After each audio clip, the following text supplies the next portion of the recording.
8 de la mañana, 51 minutos y comenzamos con nuestra primera entrevista de esta mañana. Daniel Martínez, ustedes saben, se lo informábamos hace algunos minutos, resolvió aceptar ser candidato a la Intendencia y sumó algunos apoyos. Se suma así a la carrera entonces con Carolina Cose y Álvaro Villar, y esto ha generado fracturas dentro del Frente Amplio, pero también dentro del Partido Socialista, el partido del sector de Daniel Martínez. Por otra parte, la coalición multicolor todavía no decide quién será su candidato y van corriendo los días. Para analizar toda esta situación es que recibimos en la mañana de hoy a Óscar Botinelli, analista político y presidente de Factum, a quien le damos la bienvenida. ¿Cómo le va? ¿Qué tal? ¿Cómo están? Bueno, acá retomando las actividades. Retomando, en mi caso, a partir del lunes. Bueno. Tampoco empecé el 1 de enero, seguí unos días más. Muy bien. Bueno, hacíamos un panorama muy superficial sobre esta situación que se está perfilando, ¿no? En el marco de las elecciones municipales. Empecemos departamentales. Departamentales, perdón. Empecemos por el Frente Amplio, entonces, y más concretamente por la situación del sector de Daniel Martínez. ¿Hay una crisis en el Partido Socialista? ¿Cómo describiría esta situación? Bueno, yo creo que, el tema principal es cómo se planta el Frente Amplio en la elección.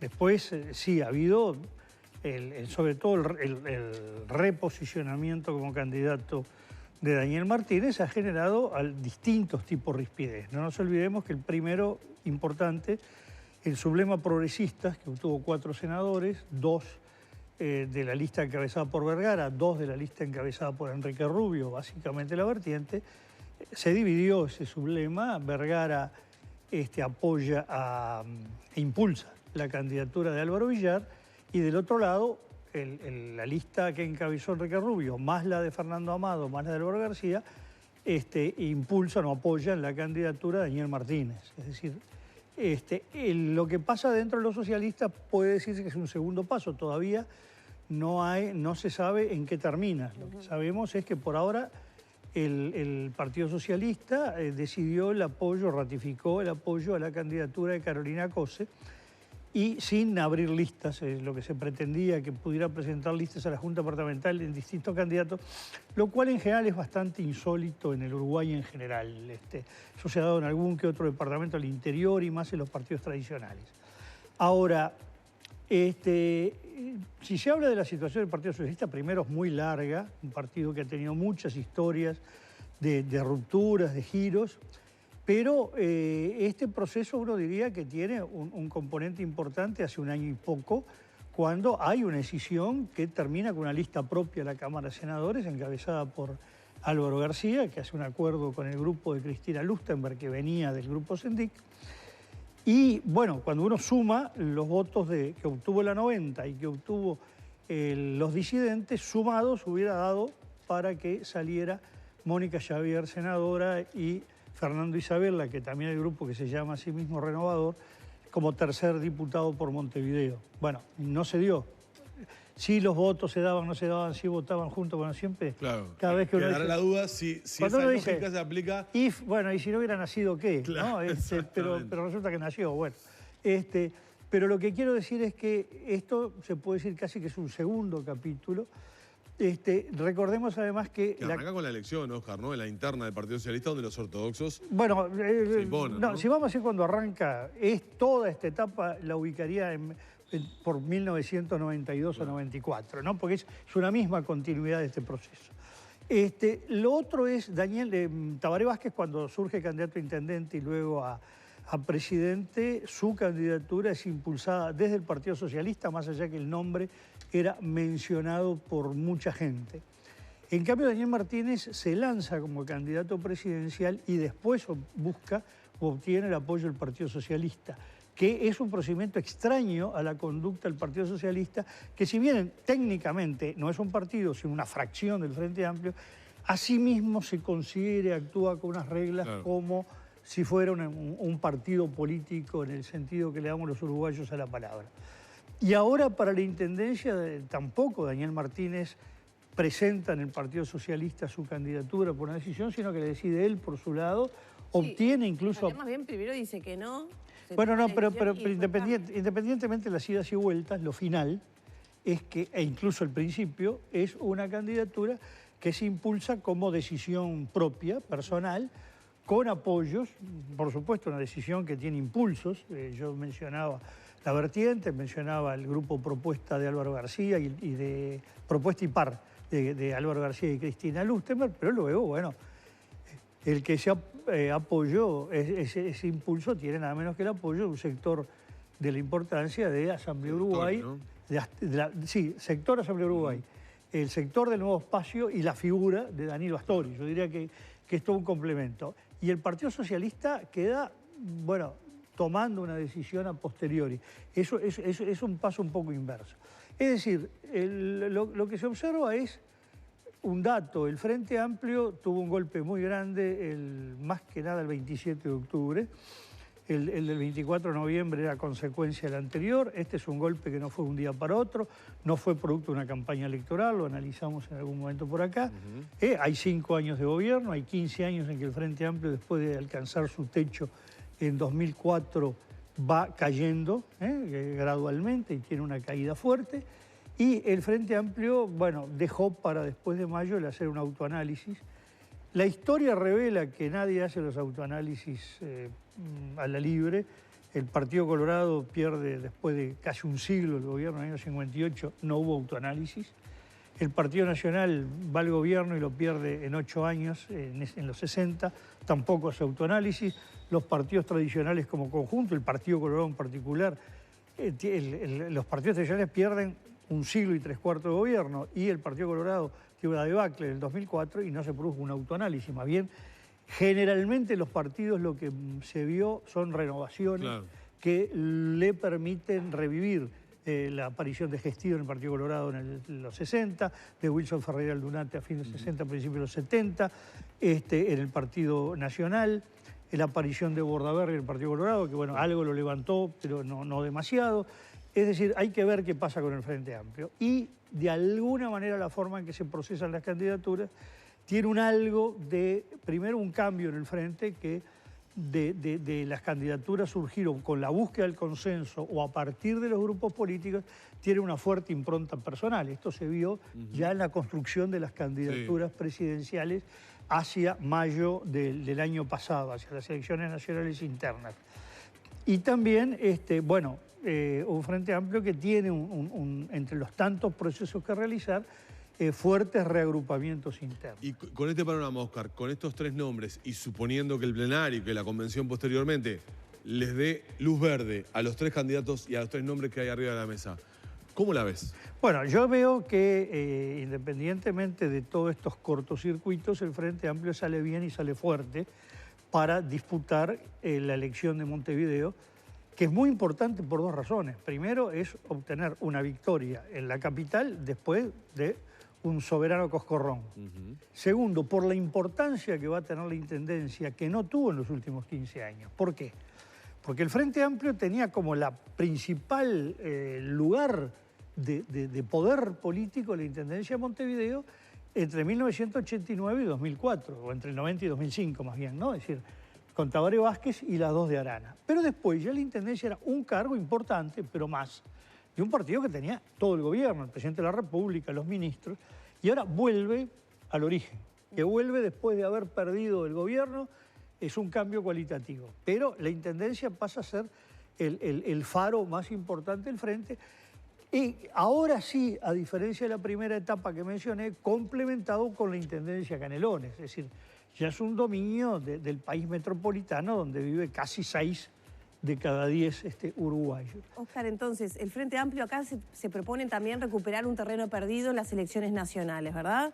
Estos 3 candidatos que se perfilan, ¿son fuertes para caminar en esa dirección? Bueno, yo diría lo siguiente, primero, miremos cifras. El Frente Amplio obtuvo el 27 de octubre el 47,5%, y toda la coalición multicolor sumada 41,5%. Es decir, arranca a partir del inventario del 27 de octubre, después cada uno tiene que mantenerlo, engrosarlo, pero arranca con una cómoda ventaja. Pero además en octubre la candidatura Martínez Villares y el Frente Amplio pasa del 47,5% al 57,5%, recoge mucho de los votos de los chicos y la coalición multicolor queda un poquito bastante por debajo del 40%. Es decir, arranca con luz, ¿eh? Tiene una base sólida. Segundo, sale con, lo que usando un término futbolístico diría yo, con un tridente ofensivo. Es decir, tiene, por un lado, que se puede ver personal o conceptualmente.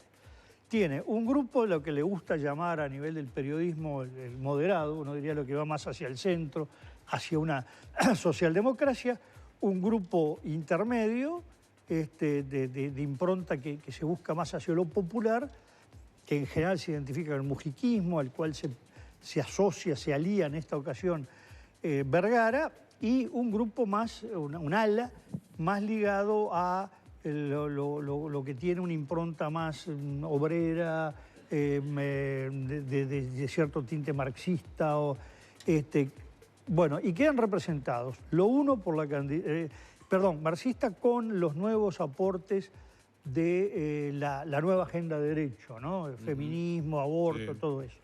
Y bueno, acá tenemos de un lado la candidatura de Daniel Martínez expresando esa opción de centro, que fue candidato presidencial, que perdió la presidencia por 1,5 puntos y por lo tanto es una figura conocida ya fuertemente en todo el país y en todo Montevideo. En el otro extremo, lo que podemos llamar ese grupo más marxista y de nueva agenda de derecho, representada por Carolina Cose, que fue ministra, que fue precandidata presidencial, presidente de Antel, con una gestión que puede exhibir de por un lado, y luego una candidatura nueva, realmente poco conocida por los montevideanos, es decir, que tiene 90 días para ser proyectada, pero que tiene bases de proyección, su gestión en el Hospital Maciel, el hospital que atiende a la gran mayoría de los montevideanos, que se ha renovado fuertemente y que tiene, bueno, el apoyo de la figura de José Mujica, de Mario Vergara y de todo el aparato del MPP que, bueno, hay que ver cuánto da. Normalmente da mucho menos que el que Mujica. Ese es el talón de Aquiles de Álvaro Villar, es decir, que tanto Cose como Martínez son nombres instalados y Villar, de alguna manera, más allá de la gestión que ha tenido al frente del Maciel, ¿tiene que instalar el nombre? Bueno, yo diría lo siguiente. Si uno mira cómo votaron el 27 de octubre las distintas 38 listas que tuvo el Frente. Porque hay algunas que votaron en el área que sería hoy de Carolina Cose, que están con Daniel Martínez, sí. Alguno que votó en el área que sería Villar, que está con Carolina Cose. Bueno, y el área Villar se construye mediante la división de uno de los sublemas importantes del Frente Amplio, que obtuvo 4 senadores. Pero si vemos las listas, repito, ¿se hará? ¿No se dará? Estos son las bases de inventario, después los votos. Proyecciones. No, ni siquiera es proyecciones, es retrospección. Claro, está ¿Qué bien. pasó el 27 de octubre? Claro, por bloques ahí. El bloque que apoya a Álvaro Villar está en torno al 20% del electorado de Montevideo. Los que apoyan a Carolina Cose y Daniel Martínez andan parejo en el arranque. No estoy hablando de encuestas, por favor, que nadie se equivoque. Estoy hablando de votos. Los Mirándolo votos que cómo tuvieron votaron. el 27 de octubre, los que hoy apoyan, que ni sabemos si van a tener esos mismos votos, el triple o la cuarta parte. Seamos claros. Bueno, con eso da 13-14% Carolina Cose, 13-14% Daniel Martínez. Claro, o sea, si esa lógica, que no es encuesta ni mucho menos, se mantuviera, picaría en punta Villar, digamos. Claro, entonces la contrapartida es lo que dije antes. Daniel Martínez y Carolina Cose están perfectamente instalados en el escenario. Uno puede recorrer cualquier lugar de Montevideo y si habla de Carolina Cose y Daniel Martínez, saben de quién se está hablando y nadie se equivoca. Y Álvaro Villar tiene que ser instalado a partir, sí, de un importante currículo. Claro. Y a través de un buen aparato que, como pasa con todos los aparatos políticos, a veces funcionan bien y a veces no funcionan. Y también hay que tener en cuenta que las decisiones de las personas cambian, ¿no? Cuando es elección departamental o nacional. Sí. Como para extrapolar estos datos.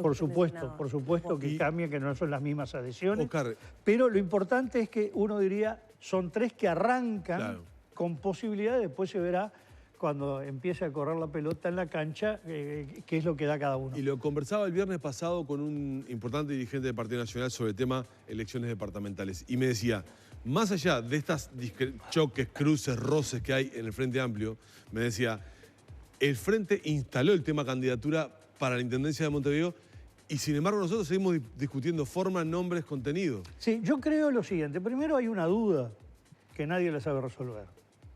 ¿Qué es mejor? ¿Una candidatura única, potente o un tridente? Tres ahí proyectándose hacia el arco. Bueno, el Frente Amplio en realidad la primera vez que tuvo tres candidatos fue la elección pasada, 2015. Sí. Hasta ahí había ido siempre con candidato único. Los partidos tradicionales fue al revés. Generalmente tenían dos candidatos, tres, excepto cuando fue un candidato por cada uno de los tres partidos en el 2005, ¿no? Entonces, ahí hay una gran duda, ¿qué es mejor, el candidato único o la pluralidad de candidatos? Y están las dos tesis, ¿no? Y no hay quien pueda probarlo. Ahora, el tema es que, fíjense que estamos ya con un Frente Amplio que está ya todo listo para entrar en la cancha, ya la gente sabe quiénes son los candidatos. Lo de la reunión del plenario primero y la convención departamental después son actos notariales, digamos, tiene que venir alguien a hacer la escritura. Y la coalición multicolor plantea un montón de interrogantes. Primero, ¿van juntos o no?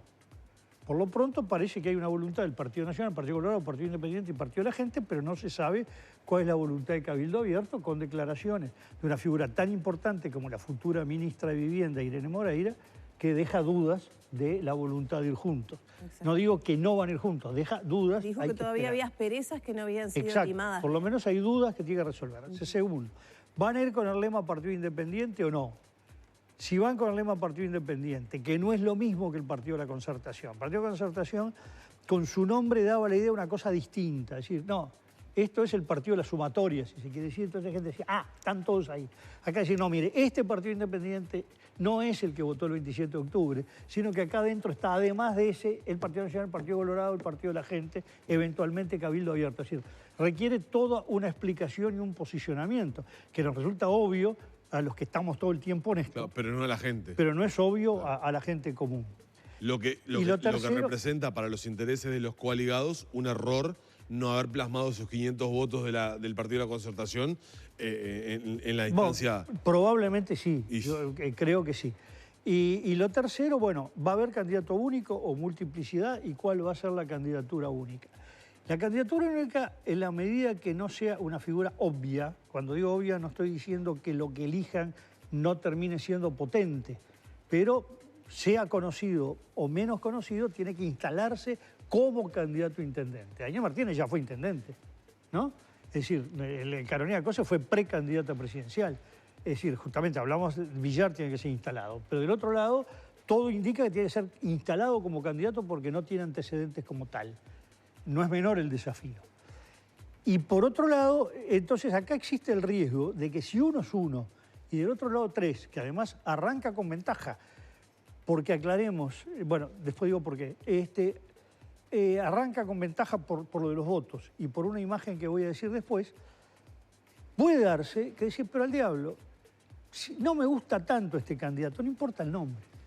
En cambio, Daniel Martínez o Villar o Carolina, al final, y el riesgo que tiene la oposición, ¿cuál es? El riesgo que se ha dado en este país persistentemente, desde que existe este sistema del año 2000, en San José, en Flores, en Tacuarembó, en Cerro Largo, en Durazno, que el partido, la gente pasa por la Plaza de San José, mira la Intendencia y la ve pintada de blanco. No se le ocurre que haya otro partido gobernando la Intendencia.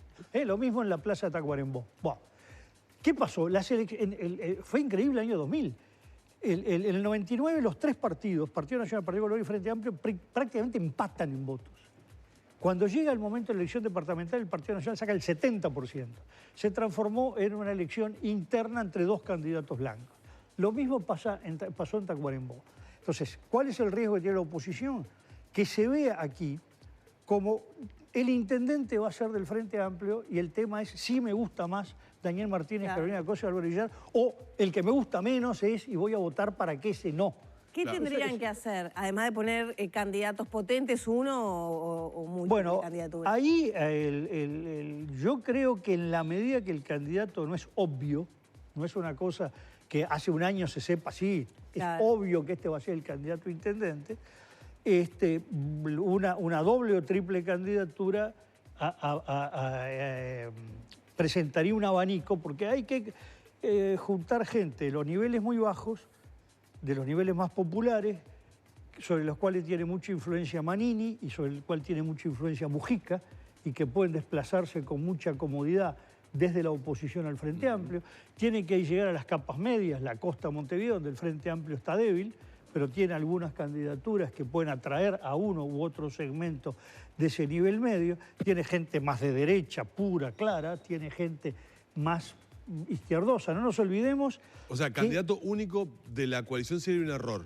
Bueno, no sé, creo que en principio lo debilitaría. Fíjense que la 10ª parte de los montevideanos, la 10ª parte, estamos hablando de más de 90.000 personas, votaron en octubre fuera del Frente Amplio, quizás una exageración, contra el Frente Amplio, y en noviembre votaron la candidatura del Frente Amplio. Es decir, la 10ª parte de los montevideanos entre octubre y noviembre se desplazaron de un bloque al otro del país.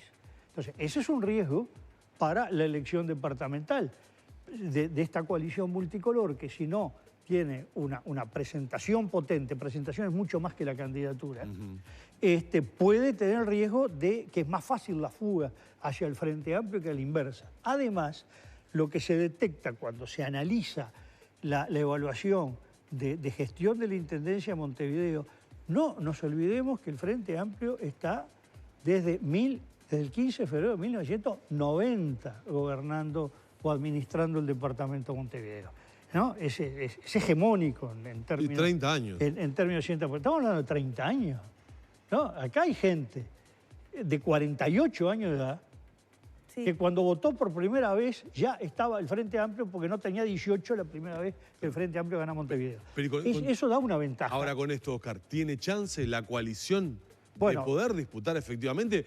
¿O ya sabemos que la elección, en definitiva, en Montevideo está, digamos, de alguna manera ya determinada que va a ser del Frente Amplio y que la elección en realidad es dentro del Frente Amplio para saber quién va a ser el intendente? Bueno, yo diría lo siguiente. Primero,